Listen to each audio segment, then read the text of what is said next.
तत्काल न्यूज, आवाज हिंदुस्तान की।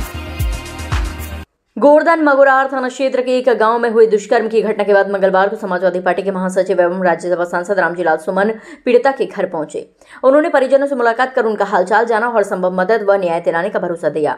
सपा नेता ने मौके पर ही एसएसपी को फोन कर मामले का जल्द खुलासा करने और दोषियों के खिलाफ सख्त कार्रवाई करने की मांग की। रामजीलाल सुमन ने कहा कि प्रदेश में कानून व्यवस्था की स्थिति लगातार बिगड़ती जा रही है। उन्होंने आरोप लगाया कि प्रदेश में पुलिस का खौफ खत्म हो गया है, जिसके चलते अपराधियों के हौसले बुलंद हैं। सपा सांसद ने कहा कि इस तरह की घटनाओं का सरकार पर कोई असर नहीं पड़ता। उन्होंने मुख्यमंत्री और प्रधानमंत्री पर निशाना साधते हुए कहा कि मुख्यमंत्री का कोई परिवार नहीं है और न ही प्रधानमंत्री का कोई परिवार है, इसीलिए उन्हें जनता के दुख दर्द का एहसास नहीं होता। उन्होंने घटना की निंदा करते हुए कहा कि समाजवादी पार्टी पीड़िता को न्याय दिलाने के लिए हर स्तर पर संघर्ष करेगी। इस घटना ने सबको झकझोर दिया है और इस मौके पर सुरेश भगत, पूर्व जिला पंचायत सदस्य, राष्ट्रीय लोकदल, ने कहा कि इस पुण्य की नगरी में ऐसी घटना शर्मसार करने वाली है।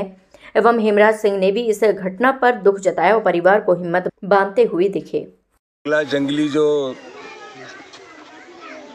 जनपद मथुरा के मगोरा थाने में आता है, वहाँ अत्यधिक दुर्भाग्यपूर्ण और हृदय विदारक घटना घटी। एक नाबालिग लड़की लगभग 3 बजे करीब जब कपड़े साफ कर रही थी गांव के कुएं पर, वहां 2 नौजवान आए,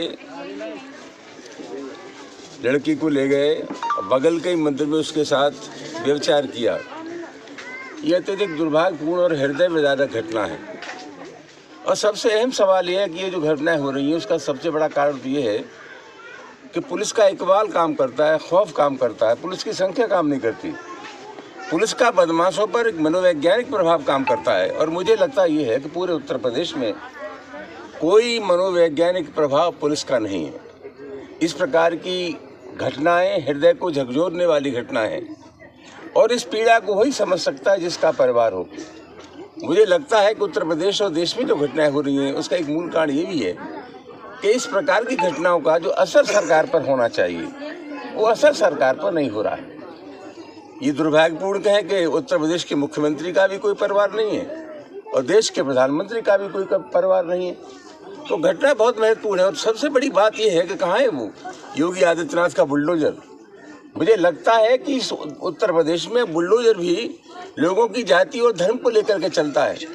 मामला बहुत गंभीर है, इसकी जितनी आलोचना की जाए कम है।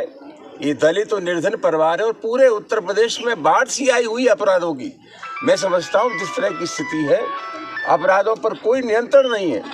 सरकार कहे कुछ भी, लेकिन एनसीआरबी की जो रिपोर्ट है उस रिपोर्ट के मुताबिक दलितों पर सबसे अधिक अत्याचार उत्तर प्रदेश में हो रहे हैं।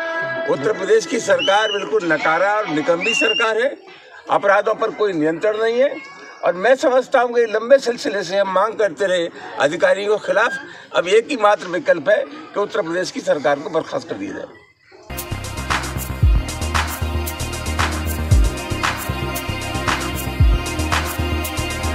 तत्काल न्यूज, आवाज हिंदुस्तान की।